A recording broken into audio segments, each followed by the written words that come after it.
ఈరోజు మెదక్ టౌన్లో దాదాపు ఒక 20 బ్యాంక్స్ ఉన్నాయి. అందరు బ్యాంక్స్ మేనేజర్స్ పిలిచి ఇప్పుడు దాకా మీటింగ్ పెట్టడం జరిగింది. మెయిన్ ఆ సెక్యూరిటీ మెజర్స్ మీద వాళ్ళతోటి మాట్లాడడం జరిగింది. వాళ్ళందరూ కూడా క్లియర్గా చెప్పడం జరిగింది ఏంటంటే, బ్యాంకుకి ముందు ఒక 50 మీటర్లు, తర్వాత బ్యాంకులో ఒక ప్రాపర్ సీసీ కెమెరాస్ పెట్టాలని, తర్వాత వాళ్ళ సెక్యూరిటీ మెజర్స్ కూడా అప్డేట్ చేయాలి. బ్యాంకులు ఎవరైనా నైట్ కొత్త వ్యక్తులు రాగానే ఇమీడియట్గా అలర్ట్ అయ్యే విధంగా, దాని తర్వాత ఇమీడియట్గా వాళ్ళకి పాత సిస్టమ్ ఏంటంటే ఒక వైర్ కట్ చేస్తే అలారం రాకపోయింది, అట్లా కాకుండా కొత్త సిస్టమ్ చాలా వచ్చినాయి. వాటిని కొత్త సిస్టమ్ని అడాప్ట్ చేసుకొని సెక్యూరిటీ మెజర్స్ పెంచవలసిందిగా వాళ్ళతో చెప్పడం జరిగింది.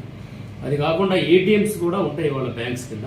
ఏటీఎంస్కి మనీ తీసిపోయేటప్పుడు వెపన్ సెక్యూరిటీ కూడా తీసుకుపోవాలి.